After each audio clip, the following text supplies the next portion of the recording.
ก่อสร้าง โอ้เป็นพนักงานก่อสร้างว่า โด ซั่น ย ซะ แต่บางมื้อเราก็ไปบางมื้อก็บ่ได้ไป เอ้าคือว่าซั่นน่ะเพิ่นบ่ว่าบ่ เพราะ เฒ่า ว่า แก่ เราจ้างเป็นมื้อ อ๋อจ้างเป็นมื้อ โดยบางมื้อคนหลายแบบเขาก็ไล่ให้เมื่อ สุดแล้วแต่ว่างานเนาะยายเนาะเปิดคลิปเปิดภาพมาตอนค่ำๆค่ำๆค่อยค่ำลงแรงเนาะก็แวะเวียนเข้ามาบ้านน้องป๊อปเนาะปาลุง FC ก็ได้ฉายาใหม่ให้น้องเพิ่นไปเลยน้องป๊อปปี้ว่าซั่นซะสิคิดได้ว่าคอกจองกันเนาะก็อยากเข้ามาอีกรอบหนึงก็คือ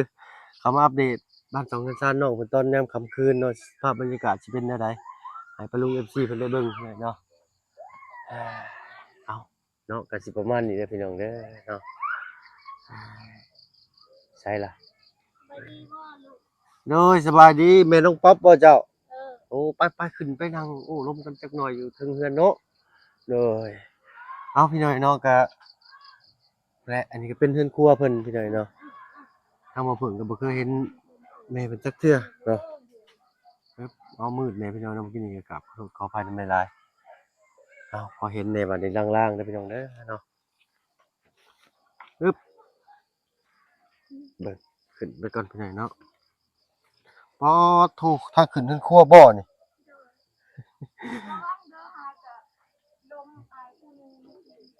ไผมาเบาลีบ่จื้อฮอดอันทีมงานซำบ่จักน้องเพิ่นนี่เนาะเอานึ่งข้าวนึ่งน้ำพากันกินข้าวกินน้ำเลยเนาะเอาภาพบรรยากาศยามค่ำคืนพี่น้อยเนาะอึ๊บเอาพี่น้อยเนาะอยู่กับน้องป๊อปหรือว่าน้องป๊อปปี้ฉายาใหม่ตลาดติดไม้นี่เนาะติดข้างใช่เจ้าก็ได้ให้แม่จะนั่งได้เนาะขออนุญาต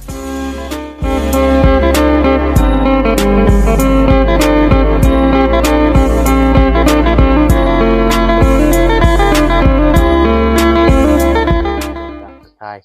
สบายดีเกินหนึ่งพี่น้อยเนาะ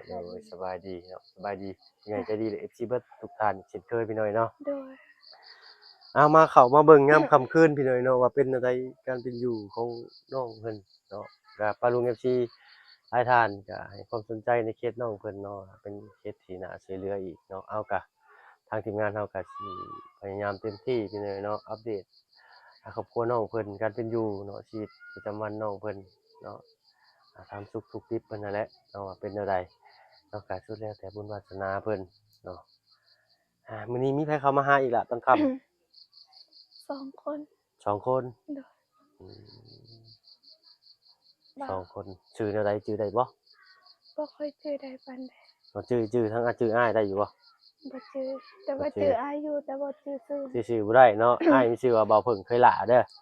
เบาเพิ่งบ่ โดยเอิ้นเบาเพิ่งเคยหล่าก็ได้เอิ้นเบาเพิ่งก็ได้เนาะสุดแล้วแต่น้องสะดวกว่าซั่นซะเอาอันนั้นผู้เป็นแม่สบายดีอีกเทื่อหนึงเด้อแม่เด้อโดยชื่อว่าจังได๋แม่แม่ชื่อว่าจังได๋ชื่อเจ้าน่ะ ครับ ชื่อแม่คำอายุจักปีแล้วแม่ 40ปลายแล้ว 40ปลายแล้ว โดยแต่ค่อย5ปีแล้วแต่ค่อยดื้อค่อยบอกว่า30ปลาย โอ้แม่นนะพี่น้องเนาะเพราะ30ปลายได้ลูก6คนนี่โอ้โตคือว่านักเด้เนาะ40นี่แม่นอยู่พี่น้องเนาะประมาณนี้40ปลายปีเนาะแม่อยู่มื้อนี้ไปไสมามื้อนี้คือบ่เห็นทีมงานลูกๆเขามาหาบ่เห็นแม่ ไปหาหน่อไม้เนาะแม่หน่อไม้ หาหน่อไม้ไปซุมื้อบ่หรือแนวใด ซุมื้อตลอด โอ้โดยเนาะ มาแต่เวียกแล้วก็ไปหาหน่อไม้นี่ ได้หลายบ่มื้อนี้ บ่หลายพอกินแล้ว โอ้พอกินบ่ได้พอขายซำเนาะ เออ โดยมื้อนี้กินข้าวกันยังมื้อนี้ กินแล้วกินลาบ โอ้ลาบ เด้อ เราอะบ่มีเงินซื้อลาบบางแรงพี่น้องเนาะทีมงานถามมื้อนี้ได้ไผเอาเข้ามาให้ บ่จะซื้อลาบ บ่เบาลี่บ่หรือเบาเตียง เบาดี เบาลี่เนาะ เบาเตียงบ่จักแม่เฮาบ่ฮู้ชื่อ น่าสิเบาเตียงพี่น้องเนาะเพราะว่าเห็นรถลูกพี่หรือว่ารถเบาเตียงเพิ่นจอดอยู่ เราเอารถจักรมา รถจักรบ่ โดยสีดำ โอ้ลุงเฮิม ๆโดยแม่นแล้ว ลุงเฮิมมากับไผ ก็มากับเบาลีบ่ เบาลี่คนก็คือกัน2คนแม่นบ่ โดยแบบมันต่างกันหน่อยนึงแบบผู้นึงมัน มันอ้วนไม่นึงกว่า มันอ้วนหน่อยหนึง เอาพี่น้อยเนาะก็น่าสิเป็นลุงเฮิมเนาะแต่คือคนที่เสียงหัว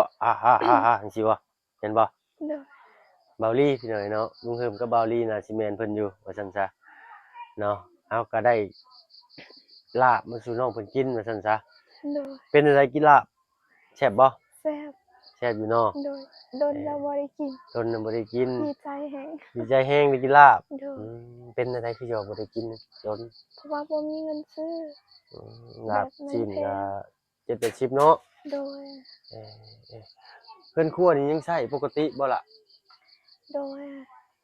ใช่อยู่เนาะเวลาฝนตกฝนลิ้นเนี่ยฝนบ่หัวใช่บ่นี่สำหรับที่นี่ถ้ามาเบิ่งแหละครอบครัวน้องป๊อปปี้กับแม่ค่ำก็สิขอตัวลำลาแล้วพี่น้อยเนาะสำหรับที่นี่ไปแล้วพี่น้อยเนาะสบายดี สบายดี เดี๋ยวไปทางอ้ายไปก่อนบัดนี้เนาะขอไม้นี่ล่ะอึ๊บค่ำมืดแล้วบัดนี้ออกไปนี่สิเห็นรถบ่นี่เนาะแม่นเด็กน้อยอยู่ลงขี้ต้มหนูจัก เอาผิดทางนี่ไปพี่น้องไประ วังลมเอาเด้อ เด้อ เมื่อกี้นี้มีคนโตโต มีคนตกแล้วบ่นี่ฮะ โดย อ๋อโตหมู่เว้นนี่ก็เกือบบ่าบุญบ้านป้าเนาะอยู่เทิงเฮือนซะเนาะไปพี่น้องไปอึ๊บอือแฟดก็บ่มีบานเอาต้องชำนาญอันนี้ได้จึงสิย่างมาได้แบบสบายๆพี่น้อยเนาะเอาจังได๋ก็สู้ๆเนาะล่ะเนาะเด้อเอาซะทางอ้ายไปก่อนเนาะขอบคุณขอบใจหลายๆที่สละเวลาเนาะไปพี่น้อยเนาะอยู่ดีมีแรงเบิดสุขทุกคนที่เข้ามาชมช่อง YouTube บ่าวเพิ่นหลายคือเก่าสำหรับที่นี่ทางเพิ่นขอตัวลำลาแล้วพี่น้อยเนาะไปแล้วพี่น้องสบายดีจ้ะ